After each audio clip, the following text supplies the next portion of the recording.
Get excited, boys and girls, ladies and gentlemen. The Colleton County Memorial Library presents Storytime with Miss Sheila. Come on, everybody, friends one and all. Let's come together. Let's break down those walls. We're gonna listen and we're gonna learn, having fun all the way. Somebody said, let's listen and learn together. Let's sing and learn forever. Let's listen and learn together. Let's sing and learn forever. Let's listen, learn together. Let's listen, learn forever. Let's read and learn. Hello, boys and girls, ladies and gentlemen. I'm so excited. It's story time with Miss Sheila today, and we have a fun program today. We're going to actually look at family. Yes, we're going to look at the family tree. We're going to read books this whole month about family. You're going to get to see how family interact. You're going to get to see how we participate in all kinds of things in each other's lives and how effective we can be together. So, I hope you're in your most comfortable seat, and I hope you're ready to begin because we're excited.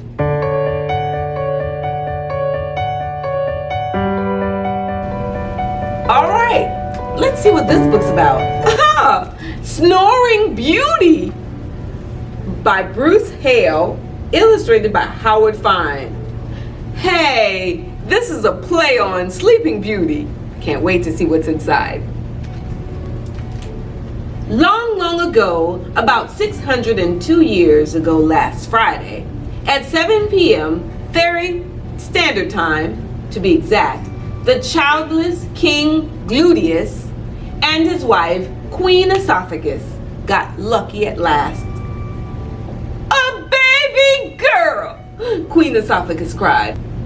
I'll eat to that, said King Gluteus. For the rest of us peasants and milkmaids and frogs, it was business as usual. Yada yada, hippity hop. The king and queen threw a big wingding for their daughter's christening. They invited every fairy from far and wide, but when you know it, they left out one. The really cranky fairy named Bebo, who was off hosting a garlic festival. On christening day, the baby girl was named Princess Drachmina Lafrisca Mavallo Margarine. Poor little tadpole, she smiled and cooed anyway. The dining hall buzzed with lords and ladies, and up at the main table with the king and queen sat 7 of the funkiest fairies you've ever seen. Hexus and Blexus, Nostraline and Umpadine, Phlebidus and Tintinitis, and Fred, who wasn't really a fairy, but no one had the heart to tell him. Just as they began a round of rude fairy songs, the king clapped his hands. Time to bless the baby. Huh? Said Tintinitis, who was half deaf. Slime with flesh and gravy? No, thank you. I'll be back in a twinkle. And she waddled off. One by one, fairies shuffled past to bless Princess Drachmina Lafrisca Mavallo Margarine, Marge for short. She will be the most beauteous maiden in the land, says Hexus. She will be the wittiest, says Blexus. And on, best dancer, blah, blah, blah, best singer, blah, blah, blah, nicest penmanship, blah, blah, blah, yada, yada, hippity hop, until, bam, the door flew open. There stood Bebo the fairy. She looked like trouble, and she smelled like garlic. So sorry I'm late, she snarled sweetly. The carrier pigeon must have eaten my invitation. She stuck her big bazoo into the crib and barked. When this babe turns 16, she over by a pie wagon and die. Tinnitus returned just at that moment. Huh? What's that? She said. She'll turn into a dragon and fly. Die, snapped Bebo. Spy, said Tinnitus. Die, shouted the garlicky one. Oh my, said Tinnitus. With a grumble and a growl, Bebo blasted off. Tinnitus turned to King Gluteus and Queen Esophagus. She could not undo Bebo's gift, but she could bamboozle it. My blessing is that instead of turning into a dead dragon. But Bebo said, the king began, your daughter will become a sleeping dragon. Tinnitus continued. And one day, she'll be awakened by, a prince, said the queen hopefully. A quince, said the fairy. Good idea. And poof, she was gone. First thing the next day, King Gluteus banned all pie wagons from the kingdom. In fact, he banned all pies, even mud pies. That should stop that curse, the king said. Let them eat cake, said Queen Esophagus. Years hopped along like a toad with arthritis. Princess Marge blossomed and grew, and as she grew, she became kind and beautiful and sweet and clever. As the fairies promised, Marge could sing like a nightingale, dance like sunlight on the water, sew a wedding dress blindfolded, make a chocolate cake from dirt and rocks, build a house in a single day, yada yada, hippity hop. The fairies forgot just one thing. She was too perfect. Nobody wanted to play with a girl who could do everything twice as well as they could. Princess Marge was lonely. The day the princess turned 16, an old woman in a wagon rode up to the castle. Let me in, she pleaded.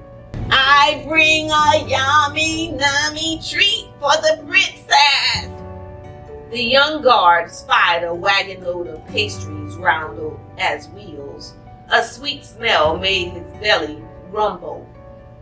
Yummy, nummy, indeed.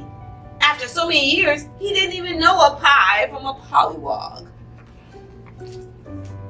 The guard opened the gates. The wagon trundled inside. At that very moment, what are the odds, I ask you? Marge was crossing the road to the cake shop. The street was steep. The wagon wobbled, and before you knew it, the pie wagon swerved and crunched over her foot. Yow! Cried Princess Marge, and just as Tinnitus foretold, Alabam! Marge turned into a dragon, and Alabam! She fell deep asleep. Now legend says that the whole castle conked out too. Yeah, right. Here's what really happened. The sleeping dragon princess began to snore. Squawk, squawk. And besides being the fanciest dancer and best cake baker in the kingdom, Princess Marge was naturally the loudest snoring dragon. Squawk, squawk. Did everyone rush to congratulate Marge on her perfect snores? They did not. No one comforted her enchanted sleep. The dragon princess dreamed lonely dreams. Days passed. No one could sleep with the racket and ruckus.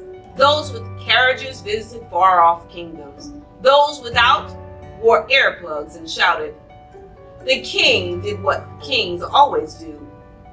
He made a proclamation. This is what it says.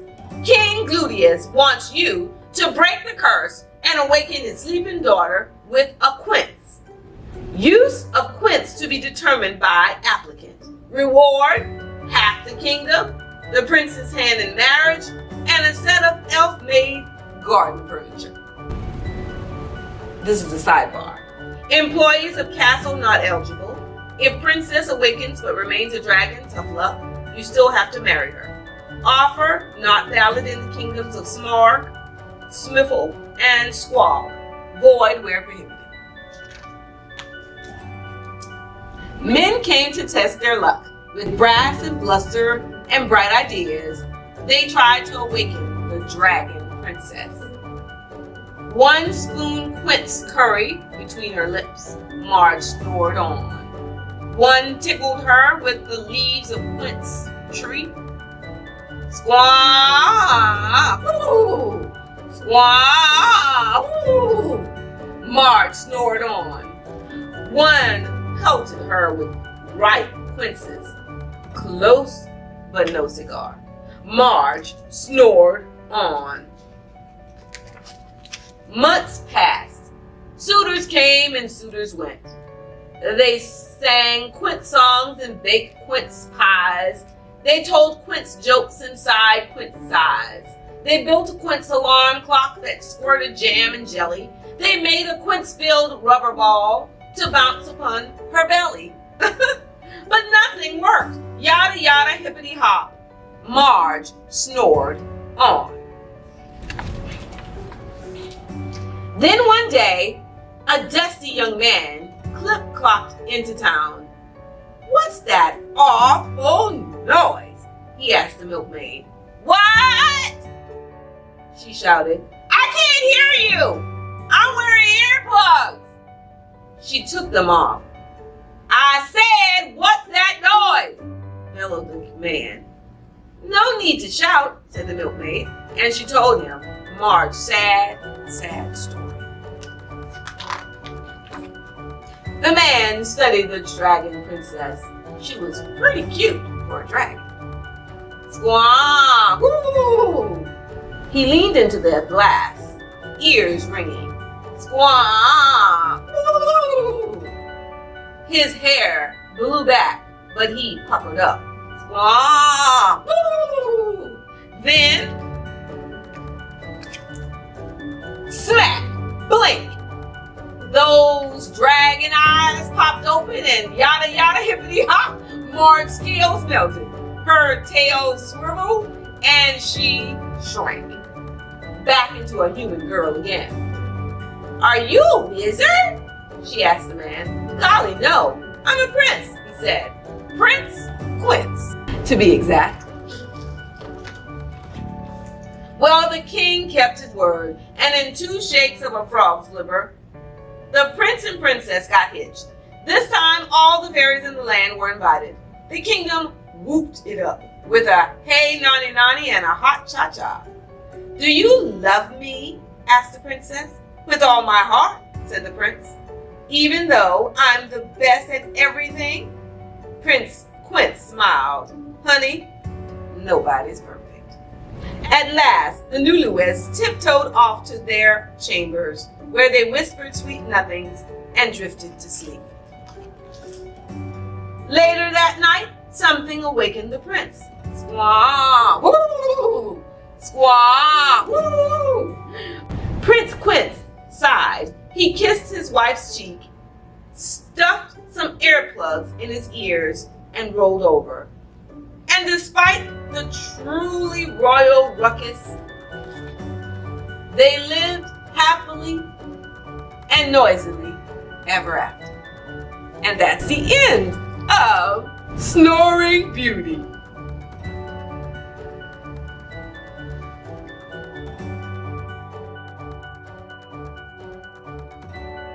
Hey, Big Mama. Hey there, girl. How are you? I'm doing good. How you doing? Your voice still hanging in there? It's still holding up. Well, we got a beautiful song. Big Mama, why is there a lady sleeping on a bed? Because she's tired, you. She was sleeping for 100 years. Oh, Big Mama, is that Sleeping Beauty? It isn't. Yes, it is. So you want to sing about Sleeping Beauty, don't you? I would like that very much. Okay, well, let's go.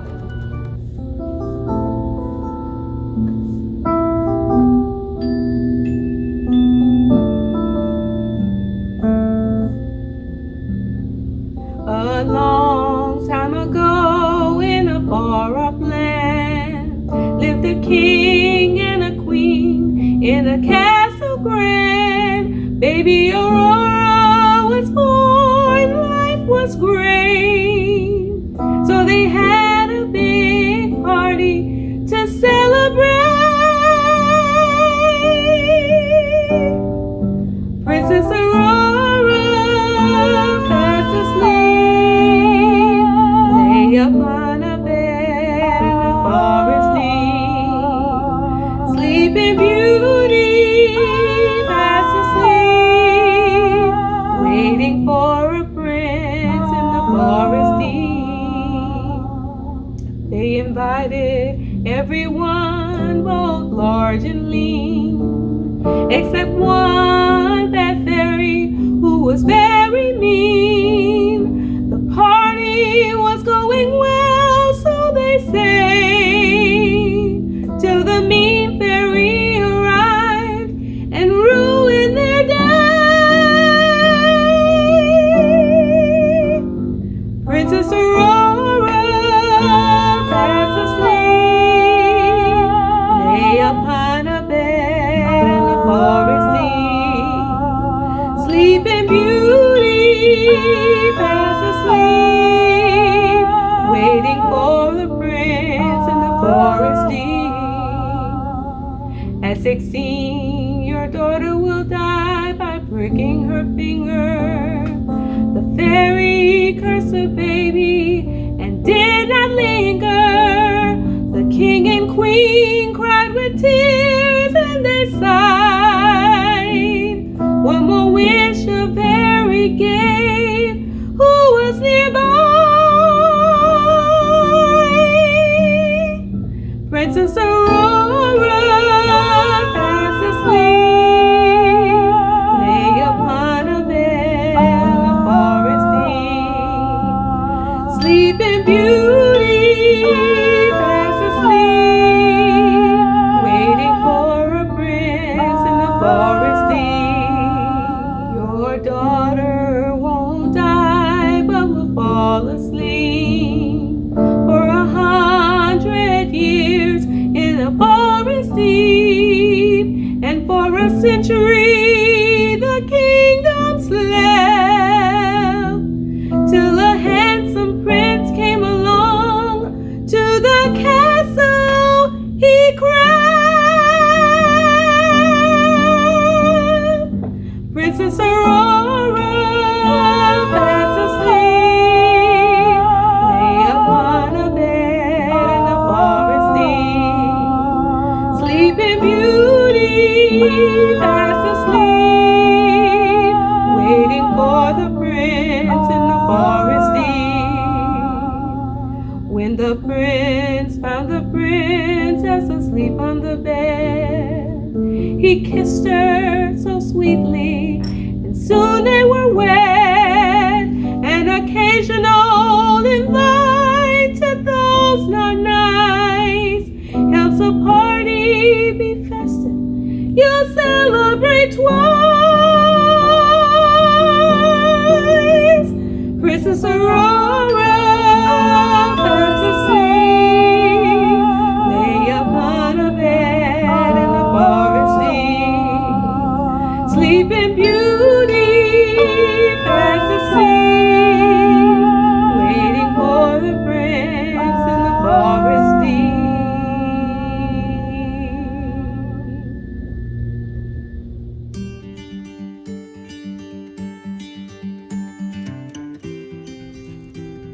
Well, good morning, Mr. G. Good morning, Miss Sheila. Another beautiful morning in the Low Country. I love it. And I see you're sitting in our low country chair. Oh, very comfy. Well, I'm excited, and boys and girls, you're going to get excited, as I am, to see Mr. G's family. So, Mr. G, please share.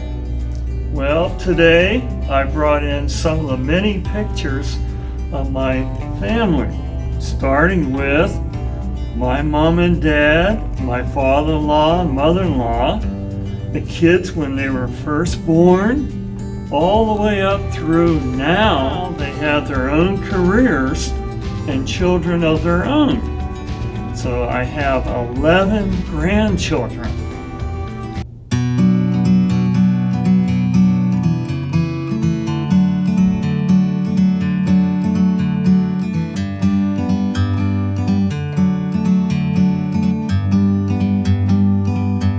Like a bird on a tree, I'm just sitting here. I got time, it's clear to see. From up here, the world seems small. We can sit together. It's so beautiful, you and me. We meant to be in the great outdoors, forever free.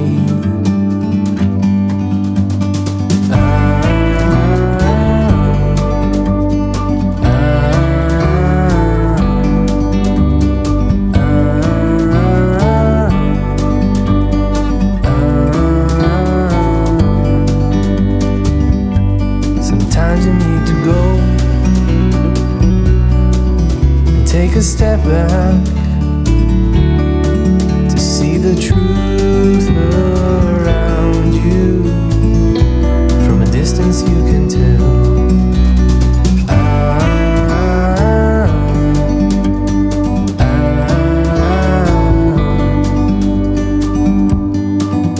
You and me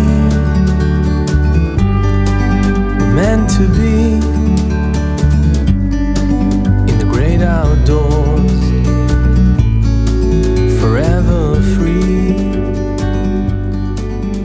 You and me. Hello, everyone. We're excited and we hope you are too. We have some announcements to make. Every Wednesday, we will have story time with Miss Sheila. So stay tuned, 10 o'clock every Wednesday. Then we're going to have once per month homeschool action. Yes, a homeschool mom is going to share their thing. And then we're going to invite a guest to come at least once a month to inspire us to read, learn, and grow. Thanks for spending this great time. Now, children, it's time to go. Thanks for watching Miss Sheila's reading show. Hope you listened and you learned and remember all the things you heard. We hope, children, next week that you will return. If you enjoyed watching us, please like and subscribe. Bye-bye. What folk am I?